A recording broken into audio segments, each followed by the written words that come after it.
ನಮಸ್ಕಾರ ವೀಕ್ಷಕರೇ, ಸುನೀತಾ ಕಿಚನ್ಗೆ ಸ್ವಾಗತ. ಇವತ್ತು ನಾನು ಕಡ್ಲೆಕಾಳು ಪಲ್ಯ ಮಾಡಕತ್ತೀನಿ ನೋಡ್ರಿ. ಕಡ್ಲೆಕಾಳು ಪಲ್ಯ ನಮ್ಮ ಉತ್ತರ ಕರ್ನಾಟಕದಾಗ ಹೆಂಗೆ ಮಾಡ್ತಿರಲ್ಲ ಹಂಗೆ ಮಾಡಿ ತೋರ್ಸಾಕತ್ತೀನಿ ರೀ ನಾನು. ಇದನ್ನು ಉಸುಳಿನೂ ಅಂತಾರೆ, ಕಡ್ಲೆಕಾಳು ಪಲ್ಯನೂ ಅಂತಾರೆ. ನಾನು ರಾತ್ರಿ ಕಡ್ಲೆಕಾಳು ನೆನೆ ಹಾಕಿಟ್ಕೊಂಡಿದ್ದೆ ನೋಡ್ರಿ. ರಾತ್ರಿ ನೆನೆ ಹಾಕಿಟ್ಟಿವಿ ಅಂದ್ರೆ ಮುಂಜಾನೆ ಅಂದ್ರೆ ಪೂರ್ತಿ ನೆನೆದಿರ್ತಾವ್ರವ.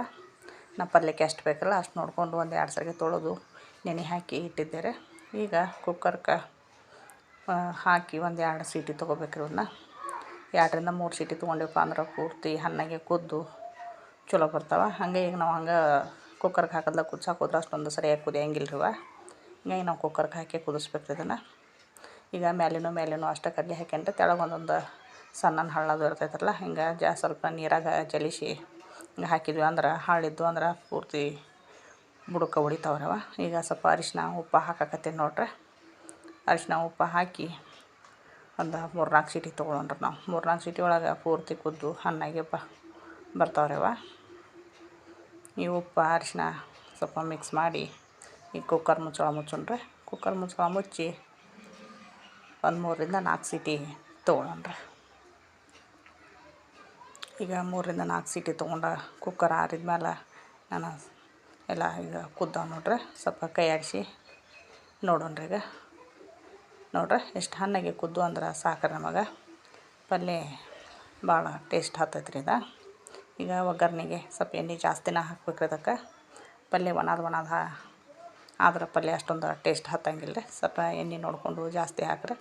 ಅದು ಎಣ್ಣೆ ಕಾದ ತಕ್ಷಣ ಈಗ ಫಸ್ಟಿಗೆ ನಾನು 4 ಹಸಿಮೆಣ್ಸಿನ್ಕಾಯಿ ಹಾಕಕತ್ತೀನಿ ನೋಡ್ರಿ. ನಾನು ಹಸಿಮೆಣ್ಸಿನ್ಕಾಯಿ ಸ್ವಲ್ಪ ಎಣ್ಣೆಗೆ ಫ್ರೈ ಆದ ಕೂಡಲೇ ರೀ ಈಗ ಉಳ್ಳಾಗಡ್ಡಿ ಎಸಳಾಗಿ ಉಳ್ಳಾಗಡ್ಡಿ ಕಟ್ ಮಾಡಿ ಇಟ್ಟಿದ್ದೆ ನಾನು. ಉಳ್ಳಾಗಡ್ಡಿ ಹಾಕತ್ತೀನಿ ರೀ. ಯಾಕೆ ಈ ಪಲ್ಯಕ್ಕೆ ಉಳ್ಳಾಗಡ್ಡಿ ನಾವು ಜಾಸ್ತಿ ಹಾಕ್ಬೇಕ್ರಿ. ಒಂದು 2-3 ಉಳ್ಳಾಗಡ್ಡಿ ದೊಡ್ಡ ಕೋದು ಹಾಕಿದ್ವಿ ಅಂದ್ರೆ ಚಲೋ ಆಗ್ತೈತೆ. ನಾನು 3 ಉಳ್ಳಾಗಡ್ಡಿ ಕೋದಿನಿ ರೀ. ಈಗ 3 ಉಳ್ಳಾಗಡ್ಡಿ ಕೋದ್ಕ್ಯಾರ ಎಣ್ಣೆ ಕಾದಿಂದ ಎಣ್ಣೆಗೆ ಹಾಕಿ ಸ್ವಲ್ಪ ಎಣ್ಣೆಗೆ ಫ್ರೈ ಮಾಡೋಣ್ರಿ. ಇದಕ್ಕೆ ಉಳ್ಳಾಗಡ್ಡಿ ಎಷ್ಟು ಜಾಸ್ತಿ ಹಾಕಿರಲ್ಲ ಅಷ್ಟು ಚಲೋ ಆಗ್ತೈತ್ರಿ ಇದು ಪಲ್ಯ. ಸ್ವಲ್ಪ ಉಳ್ಳಾಗಡ್ಡಿ ಫ್ರೈ ಆಗೋ ಮುಂದೆ ಈಗ ಸ್ವಲ್ಪ ಕೆರ್ಬೇವು ಹಾಕಕತ್ತೀನಿ ನೋಡ್ರಿ. ಕೆರ್ಬೇವನ್ನ ಅದ ಎಣ್ಣೆಯಾಗನ ಫ್ರೈ ಮಾಡ್ಕೊಂಡ್ರಿ. ಈಗ 2 ಟಮಾಟೆ ಹಣ್ಣು ಕಟ್ ಮಾಡಿ ಇಟ್ಟಿದ್ದೆ ನಾನು. 2 ಟೊಮಟೊ ಹಣ್ಣು ಹಾಕಕತ್ತೀನಿ ನೋಡ್ರಿ. ಟೊಮಟೊ ಹಣ್ಣು ಅದ ಎಣ್ಣೆಯಾಗನ ಫ್ರೈ ಮಾಡ್ಕೊಂಡ್ರಿ.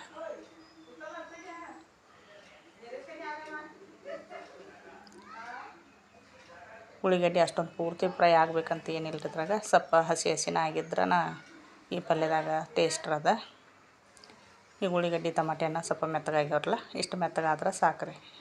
ಈಗ ನಾನು ಖಾರ ಹಾಕಕತ್ತೀನಿ ನೋಡ್ರಿ. ಮಸಾಲೆ ಖಾರ ಎಷ್ಟು ಬೇಕಲ್ಲ ಅಷ್ಟು ನೋಡಿಕೊಂಡು ಖಾರ ಹಾಕಿ ಸ್ವಲ್ಪ ಅರಿಶಿನ ಹಾಕತ್ತೀನಿ ರೀ. ಯಾಕಂದ್ರೆ ಕುದಿಸೋ ಮುಂದೆ ಅರಿಶಿನ ಉಪ್ಪು ಹಾಕಿ ಕುದಿಸೇನ್ರಲ್ಲ.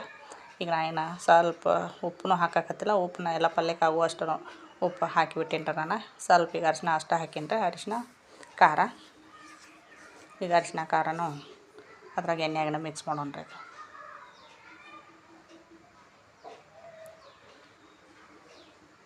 ಎಣ್ಣೆಯಾಗ ಮಿಕ್ಸ್ ಆದ್ದರಿಂದ ಈಗ ನಾವು ಕುದಿಸಿಟ್ಕೊಂಡಿದ್ವಲ್ಲ ಕಡ್ಲೆಕಾಳು ಈಗ ಅದ್ರಾಗ ಮಿಕ್ಸ್ ಮಾಡಕತ್ತೀನಿ ನೋಡ್ರಿ. ಈಗ ಒಗ್ಗರಣೆ ಒಳಗೆ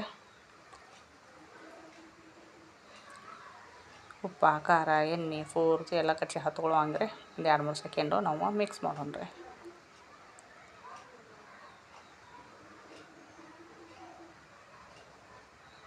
ಈ ಪಲ್ಯ ರೆಡಿ ಆದಂಗೆ ರೀ. ಇದು ಸ್ವಲ್ಪ ನೀರು ಹಾಕಕತ್ತೀನಿ ನೋಡ್ರಿ ನಾನು. ಈಗ ಪೂರ್ತಿ ಕುದ್ದವ್ರೆ, ಅಷ್ಟೊಂದು ನೀರೇನು ಜಾಸ್ತಿ ಹಾಕಕ್ಕೆ ಹೋಗ್ಬೇಡ. ಗ್ರೇವಿನೂ ನೋಡಿಕೊಂಡು ನೀರು ಹಾಕಿರಿ. ನಮಗೆ ಗ್ರೇವಿ ಏನು ಬೇಡ, ಅಷ್ಟು ಒಣದಾದ್ರೆ ರೊಟ್ಯಾಗ ಚಪಾತಿಯಾಗ ನಡಿತೈತ್ರಿ. ಇದು ನಾನು ಸ್ವಲ್ಪ ನೀರು ಹಾಕಿ ಒಂದು 5 ನಿಮಿಷ ಸಣ್ಣ ಗ್ಯಾಸ್ ಮೇಲೆ ಕುಚ್ಚಾಕಿರೋಣ್ರಿ. ಒಂದು 5 ನಿಮಿಷ ಆದಿಂದ ಈಗ ಮುಚ್ಚಳ ತೆಗಿಯಕತ್ತೀನಿ ನೋಡ್ರಿ. ಪಲ್ಯ ಪೂರ್ತಿ ರೆಡಿ ಆಗೈತ್ರಿ. ಈಗ